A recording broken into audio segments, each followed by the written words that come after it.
এটা বাংলাদেশেই সম্ভব, অন্য কোনো দেশে সম্ভব না। 30 টাকার কাঁচামরিচ 300 টাকা হয়ে গেছে। খাল কাটে কুমির আনুন, তা আমরা দেখতেছি খাল কাটে কুমির আনছি। কারণ বাজারের সাথে এলাকায় মুদি দোকানে তেমন একটা ডিফারেন্স না। হ্যাঁ, এই 5-7 টাকা মানে আহামরি একটা ডিফারেন্স হয় না। বা অনেকে ভাবে কারণ বাজারের দাম কম, আর না, আসলে না, সেই জিনিসটা একদমই ভুল। সেই জিনিসটা হয় না, মানে হয় 2-4 টাকা 5 টাকা এদিক সেদিক হতে পারে। আর আপনার গিয়া এখন তো বর্ষা সিজন, আপনার গিয়া সব জিনিসের দাম একটু ঊর্ধ্বগতি।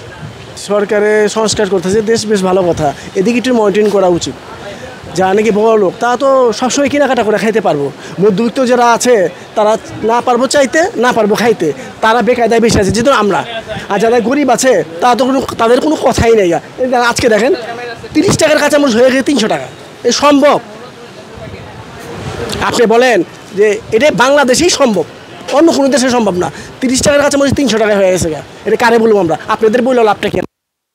আমাদের কোনো লাভ আছে আপনাদের বলে? আপনার দাম কমাইতে পারবেন? কোন জিনিসের দাম আমরা কমাই না, আপনারা রিপোর্ট করবেন, আপনাদের ভিউ বাড়বো, আপনাদের ব্যবসা হয়ে যাবো। কিন্তু আমরা যে লাভ যে মাথা, যে লাভ সেই কদুই আছি। আমরা যেখানে ছিলাম সেখানেই আছি।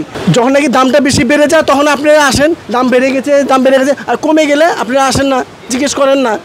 আপনাদের রিপোর্টটা যে করতেছেন, আমার লাভটা কি? লাভটা কোথায় হয়েছে? দেশ সংস্কার হইতেছে, এদিকে কোনো সংস্কার হইতেছে? বেশ ভালো কথা, আপনার দেশ সংস্কার করেন, দেশ আর উপরে উঠা দেন, এদিকে তো মনিটরিং করা উচিত। মূলত যে 5 আগস্টের পরে কিছু মালের দাম কমার পর যাক মানুষ কিছু স্বস্তি পাইছিল। বসুন্ধরা ডায়াপেন্ট এখন আরো উন্নত। এই হট এয়ার থ্রো টপশিট দ্রুত শোষণ করে সোনামণিকে দেয় কোমল অনুভূতি। মনে করছিল, আশা করছিল এভাবে দেশটা চলে যাবে। আসলে ওই যে মানুষে কয় না, একটা কথা আছে, খাল কাটে কুমির আনুন, তা আমরা দেখতেছি খাল কাটে কুমির আনছি। যে কিছুদিন যায় বালা, পরে আবার যেই জায়গা সেই জায়গা, যে ওনারা যে আগো বলছে সিন্ডিকেট, এই সিন্ডিকেট কোথায়? যে এখন আবার ডাউল, চিনি, দুধ, চা পাতা, বিভিন্ন আইটেমের দাম আবার বাড়তেছে, আবার জাগে গেছে। যে আপনি অস্থির হয়ে যাবেন না। এবং সব কিছু, যে আলুর দামও কম ছিল, জিনিসপত্রের দাম কম ছিল, মানে স্বস্তির হয়ে গেছিলো। কিন্তু আবার যে ডাইল এই কদিন বেশি 130 টাকা, এখন বর্তমানে 40 টাকা বিক্রি করতে হবে। কালকে 32 টাকা, 132 টাকা করে কিনে আনছি। যে আপনার মশলা, এলাচি, চা পাতা, একটা চা পাতায় 25 টাকা 30 টাকা বাড়ছে। 1 কেজি দুধ বাড়ি গেছে 100 টাকার বেশি। তো এভাবে যদি সব কিছুর দাম বাড়তে থাকে তাহলে কীভাবে মানুষ কিনবে?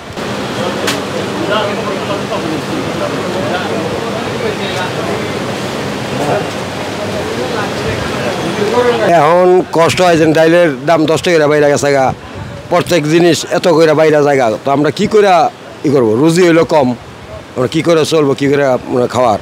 আমাকে তো ব্যবহার, আমরা গরিব মানুষ, দিন আনে দিন খাই, আমরা কী করবো ভাই? বাড়লে কিছু করার নাই, আমরা কী করবো? আমরা তো কারো ধর্ম